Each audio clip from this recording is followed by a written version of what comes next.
وإذ ابتلى إبراهيم ربه بكلمات فأتمهن قال إني جاعلك للناس إماما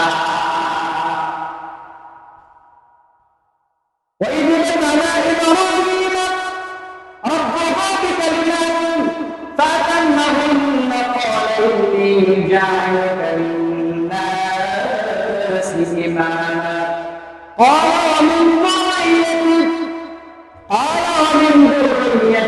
قال لا بالظالمين ওইদিন স্মরণ করো যখন তোমাকে পরীক্ষা করা হয়েছিল ওইদিন তারা আগে আল্লাহ ইব্রাহিম আলাইহিস সালামকে পরীক্ষা করেছিলেন কিছু কালিমাতের মাধ্যমে কিছু আদেশের মাধ্যমে আল্লাহ নবী ইব্রাহিম খলিলুল্লাহ প্রত্যেকটা পরীক্ষায় বলবেন প্রতিটা পরীক্ষায় সর্বোচ্চ নাম্বার পেয়ে আল্লাহ তাআলার কাছ থেকে সে পুরস্কৃত হয়েছে।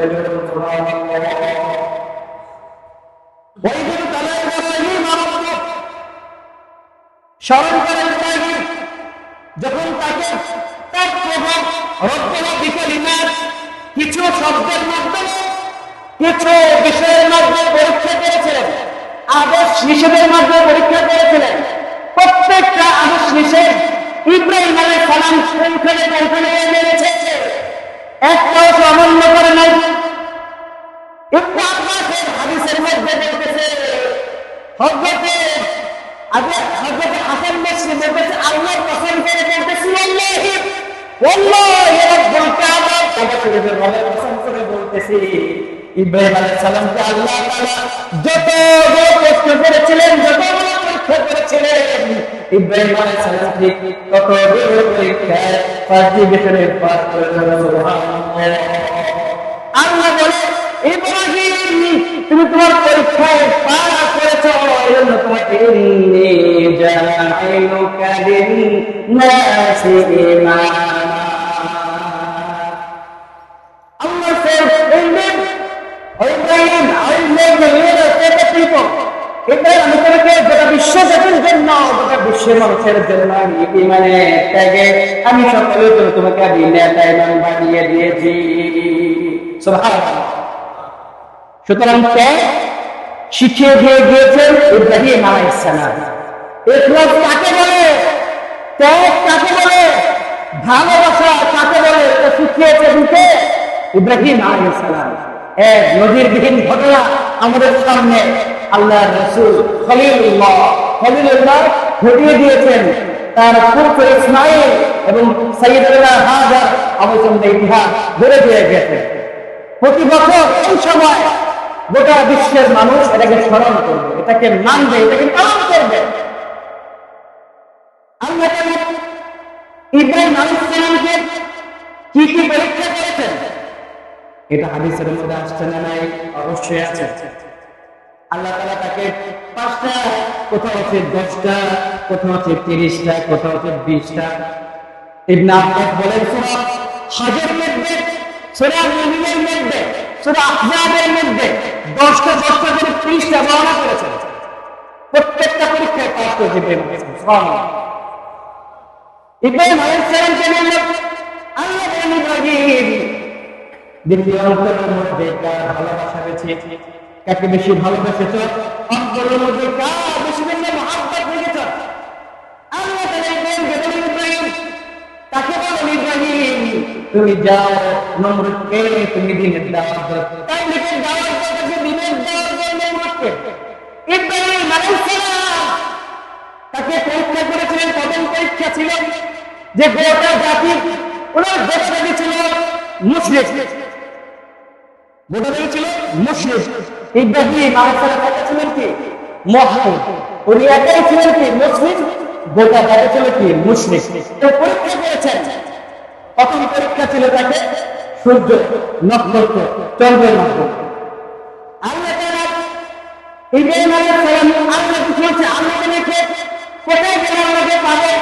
উনি সর্বদিকে বললেন আল্লাহকে খোঁজার জন্য কি করে দেখলেন সারাদিন যাওয়ার পরে রাতের আকাশের মধ্যে রাতের কিছু চন্দ্র উদিত হয়েছে। ইব্রাহিম আলাইহিস সালাম বললেন এই তো অনেক বড় দেখা যাচ্ছে, এটা তো চন্দ্র বড় দেখা যাচ্ছে, এটা আমাদের প্রভু হবে, এটা আমাদের প্রভু হবে। আল্লাহ তাআলা ইব্রাহিম আলাইহিস সালামের আকলে পরীক্ষা নিয়েছেন। আল্লাহ তাআলা ইব্রাহিম আলাইহিস সালামের আকলের পরীক্ষা নিয়েছিলেন। উনি জাতিকে দেখিয়ে দিয়েছেন সাক্ষী রেখে। যখন দেখলেন যে আকাশের মধ্যে নক্ষত্রাদি উদিত হয়েছে, বলতেছে হাযা রাব্বি, এগুলোই আমার প্রভু। ইব্রাহিম আলাইহিস সালাম বললেন এগুলোই আমার প্রভু। জাতিকে দেখানোর জন্য আকলের পরীক্ষা নিয়েছেন আল্লাহ তাআলা। বললেন হাযা রাব্বি, এগুলো আমার প্রভু। যখন এগুলো অস্তমিত হয়ে গেল, অম্লান হয়ে গেল, তিনি বললেন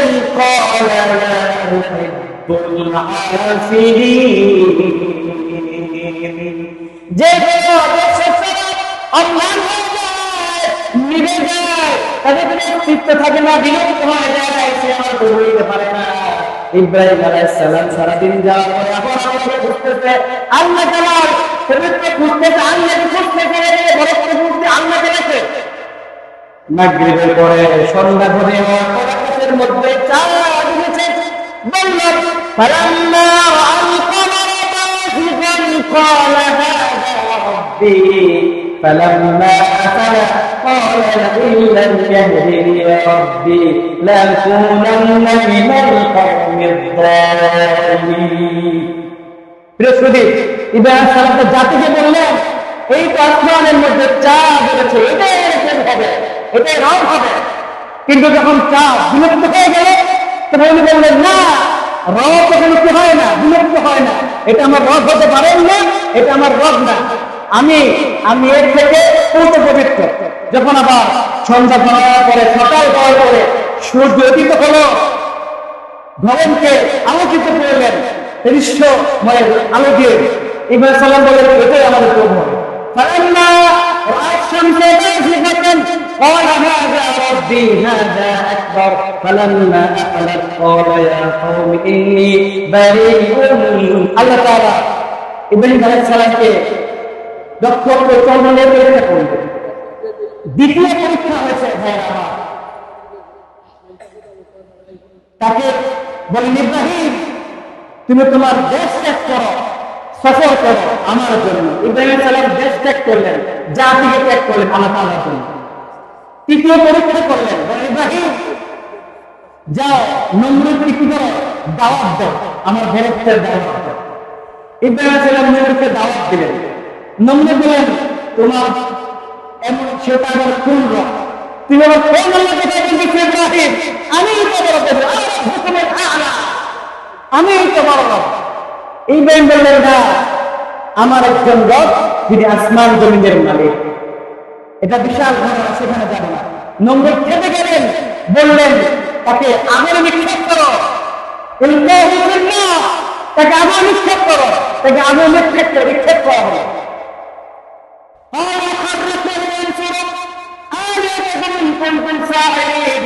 তারা বললেন ইব্রাহিমের যুবককে তুমি তাকে আগুনে পুড়িয়ে ভস্ম করো, আর আমাদের দেব দেবীদেরকে আমাদের তুমি তাদেরকে সম্মানিত করে। ইব্রাহিম আলাইহিস সালামকে আগুনে নিক্ষেপ করলেন, ঘটনা প্রশ্নদের জানেন, তাকে আগুনে নিক্ষেপ করা হয়েছে, এই ঘটনা আমরা সকলেই জানেন। তৃতীয় পরীক্ষা নিলেন, চতুর্থ পরীক্ষা 80 বছর বয়সে ইব্রাহিম আলাইহিস সালামকে বললেন বাদ সামাদুনা সালা ইখতানা ইব্রাহিম বিল খুদুর, আল্লাহ ইব্রাহিম 80 বছর বয়স হয়েছে, তুমি কাজ করো। আল্লাহ বলতেছেন ইন্না সালাতি, বলেন ইন্না সালাতি ওয়া নুসুকি ওয়া মাহইয়ায়া ওয়া মামাতি লিল্লাহি রাব্বিল আলামিন। আমার নামাজ, আমার কুরবানি, আমার বেঁচে থাকা, আমার মেরে দেওয়া একমাত্র বিশ্ব রব্বুল আলামিনের জন্য, লা শারীকা লাহু, তার কোনো শরীক নাই। সুতরাং ভাইরা আমার, ইব্রাহিম আলাইহিস সালামকে আল্লাহ তাআলা 80 বছর বয়সে তাকে পরীক্ষা করলেন বলে ইব্রাহিম এখন তুমি একটা তোমার নিজের হাতে খতনা করো, তুমি নিজের খতনা করো, নিজ হাতে নিজের খতনা করো। ইব্রাহিম আলাইহিস সালাম বাদে সানা 80 বছর বয়সে উনি কি করলেন? কুঠার দিয়ে নিজ হাতে নিজের মর্যাদার স্থানকে খতনা করলেন এবং ওনার পাশে যারা আছে তাদেরকে খতনা করিয়ে দিলেন। সুবহানাল্লাহ। তখন থেকে আজ পর্যন্ত কিয়ামত পর্যন্ত যারা উম্মতে মুহাম্মাদে আসবে, যারা মিল্লাতে ইব্রাহিম যারা আছে, প্রত্যেকের খতনা করা এটা সুন্নতে ইব্রাহিম। তারপরে বললেন ইব্রাহিম, যাও তোমার প্রিয় পুত্র এবং তোমার প্রিয় সহধর্মিণী সাইয়েদনা হাজার তাকে নিয়ে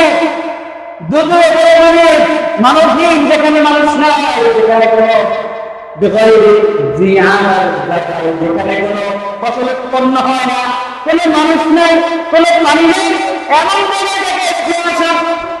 জিব্রাইল আলাইহিস সালাম তাদেরকে নিয়ে যাচ্ছেন। ইব্রাহিম আলাইহিস সালাম দেখলেন বিশাল সুন্দর জায়গা যেখানে ফলমূলে ভরপুর, বলেন এখানে নামাও, সেখানে নামাইলেন না, বলে সামনে চলে। জিব্রাইল আলাইহিস সালাম তাদেরকে নিয়ে সামনে চললেন, যেতে যেতে যেতে এমন জায়গায় রাখলেন সূরা ইব্রাহিমের মধ্যে আসছে, রব্বানা ইন্নী আসকানতু মিন যুররিয়্যাতি বিওয়াদিন গায়রি যি যার'ইন ইনদা বাইতিকাল মুহাররাম রব্বানা লিয়ুকিমুস সালাহ। এমন জায়গায় রেখে রাখলেন যেখানে বিওয়াদিন গায়রি যি যার'ইন, যেখানে কোন ফল ফসল উৎপন্ন হয় না, যেখানে কোনো মানুষের বিচরণ নেই, যেখানে পানি নেই, কিছু নেই, যেখানে কেউ নেই, সেখানে রেখে আসবেন। সাইয়েদনা হাজার বললেন, ইব্রাহিম এই জায়গায় কেন রাখলে? আমরা ধ্বংস হয়ে যাবো। 2 বার বললেন, 3 বার বললেন, ইব্রাহিম এখানে কেন নিয়ে আসছে? এটা কার হুকুম? এটা কি আমার আল্লাহর হুকুম? আল্লাহর নবী বলেন, হ্যাঁ এটা আল্লাহর হুকুম। সাইয়েদনা হাজার বললেন, যদি আল্লাহর হুকুম হয়ে থাকে তাহলে ইন্নাল্লাহা লা ইউহলিকুনা, আমার আল্লাহ আমাদেরকে কি করবেন না, ধ্বংস করবেন না, তুমি চলে যাও। সুবহানাল্লাহ। ইব্রাহিম আলাইহিস সালাম তার স্ত্রী এবং তার সন্তানকে রেখে আসলেন।